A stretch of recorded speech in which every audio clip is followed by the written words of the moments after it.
Hi guys! Welcome to my vlog. So, ayan, nagluto kami ng aking mister ng pansit bihon at ginataang native na chicken kasi meron kaming pupuntahan for today's video. So, ayan, paluto na yung manok. So, andito na yung mga kasama namin. Ayan. O, diba? Masaya pa kami dyan. Tarog na? Over na go. The coffee.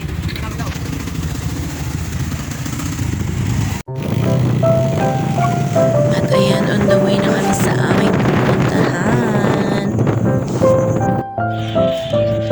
So, ayan, nag-stop over muna kami kasi inantay muna namin yung iba naming kasama. Tamang marites muna ang mga person. At ito nga, tatawid na kami kasi kompleto na kaming lahat. For the go na ang mga person. Ayan nga pala yung dadaanan namin. Tignan nyo. First level pa lang yan mga auntie. Hindi pa yan yung pinakamataas. Another stop over ang mga person kasi tinulak yung motor cab. So ayan na, nagtulong-tulong muna sila. At ito nga, nakahabol si Vera at si Ate Ella. At hingal na hingal naman yung isa naming kasama.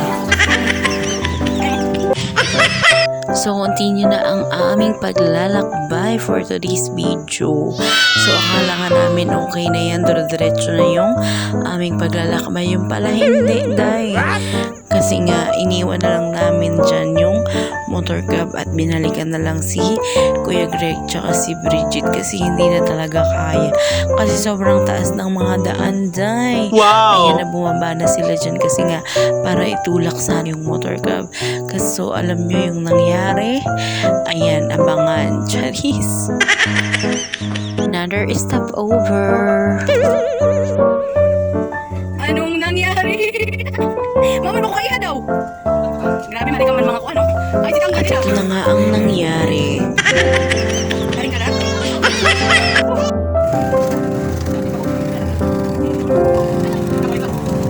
Sa'yo pa, kaya to. At ayan, binalikan na nila si Bridget, Kuya Greg at si Baby Lincoln. So, andito naman kami nag-stop over. Tamang video lang and everything. At ito na for the picture. Flex ko lang din yung niluto namin ng aking mister. Others na din. At ayan na nga, simula na ng aming paglalakbay sa kagubatan and everything. Akala mo naman talaga na maganda yung aming pupuntahan. Actually, maganda naman talaga yun kasi nga na-timingan namin na wala masyadong tubig ngayon pagpunta namin. Nag-uusap-usap nga kami dyan kasi nga akala namin na hindi gaanong malayo yung lalakarin papuntang falls. Yun pala ay mahaba-habang lakaran din pala. Uy, di na ito sila maharang nga di. Hindi na ito sila maharang kaibagihan. Nga kanya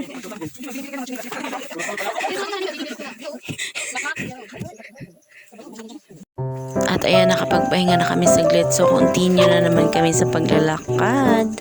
So, ayan yung si Skyla. Hindi siya napapagod dyan. Kami hingal na for today's video.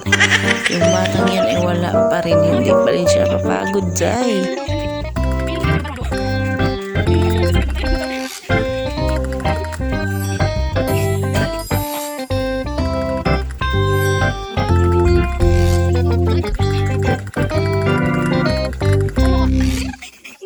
Pakinggan nyo naman yung hinga ko dyan, day.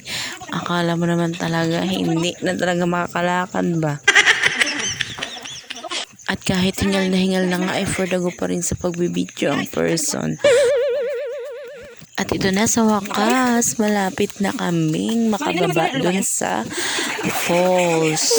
At ayan, bago nga kami bumaba, pahirapan talaga dyan.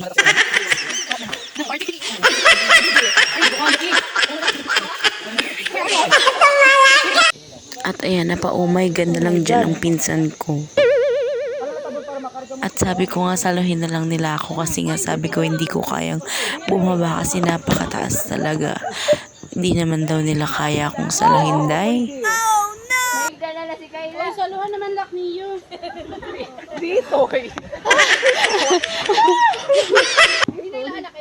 So ayan nga, kailangan mo talagang magdahan-dahan kasi nga napakadulas niyan. At ayan nga, nadulas dyan si Tabor. Okay lang yan, Borski. Ang bago ko sa hindi ba itsan enchiladas kanina. Hindi niya At ito na nga ang aming naabutan sa aming mahabang paglalakbay.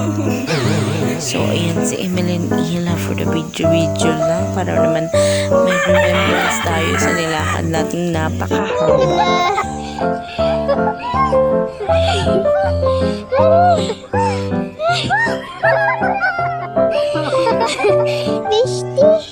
Overheat si ante.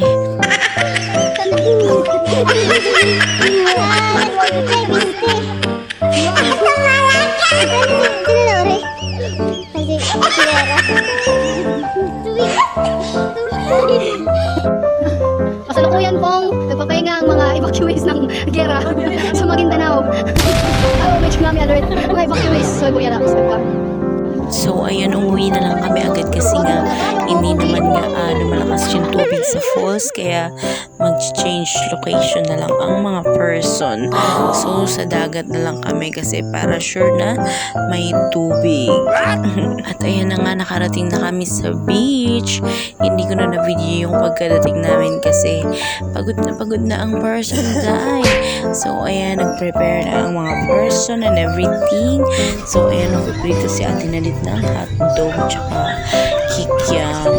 So ayan na, dito lang naman kami mapapadpad pala sa dangkala. Okay lang yan kasi iisip ko na lang na experience na lang yun. Memories ba? Memories. Tingnan nyo naman dyan kasi gutom na gutom ang mga person.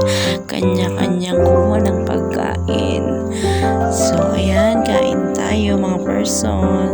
Abay, sino ba namang hindi magugutom sa nilakad namin? Uy, napakahaba ng nilakad namin, napakalayo. Tapos babalik din naman pala kami agad kasi nga hindi sila nagandahan sa naabutan namin dun sa falls kasi nga kaunti lang yung tubig. So ayan, nakakain-kain muna kami mga mare habang pinapahinga yung aming mga masasakit na paa.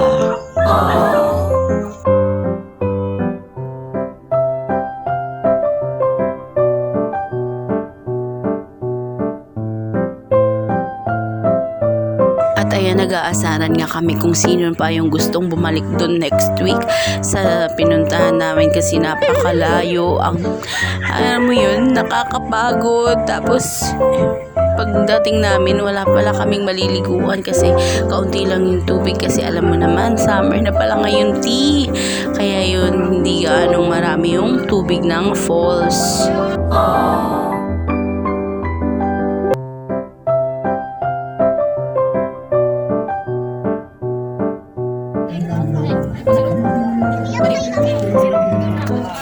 At sa wakas natapos din kaming kumain. Thanks God. So ayan na nga. Nagpiprito ako ng kikiam tsaka hotdog na dala ni Ate Bernadette. Kasi nga mag-shogay na ang mga person. Kasi nga deserve naman namin magpahinga. Alam niya ba yun?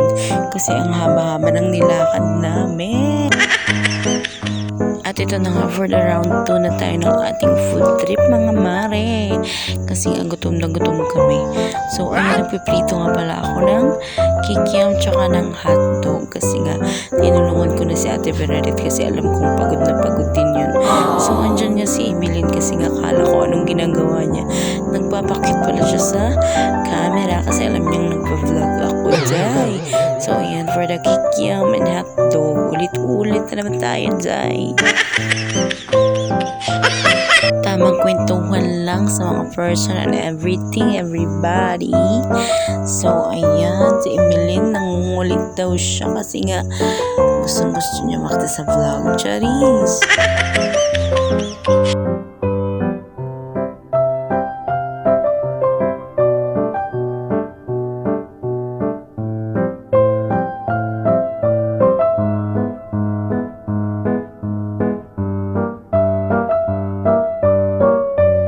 So, ayan, deserve naman namin ang mag-chill, mag-unwind, mag-everything, everybody. Kasi nga, pagod na pagod kami, stress kami, kakalakad, B. Ang haba-haba ng nilakad namin. So, ayan, tamang inom lang ang mga person.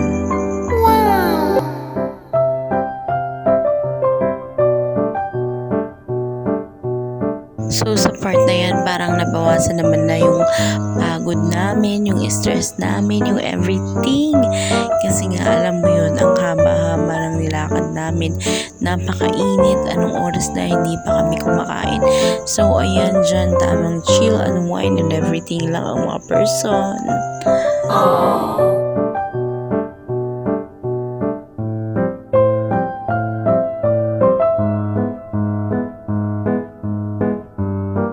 At yung iba nga pala nandyan sa likuran namin kasi hindi na kami kasya sa cottage. Andyan si Jerome, si Kuya Greg, tsaka yung aking mister. Andyan sila, dyan sila pumesto sa aming likuran. Paulit-ulit. Ayan, tamang picture-picture lang. Salamat ka pala sa aking mga childhood friends. Pasensya na, incomplete na naman tayo mga mari ko. So, ayan lang for today's video. Thank you guys.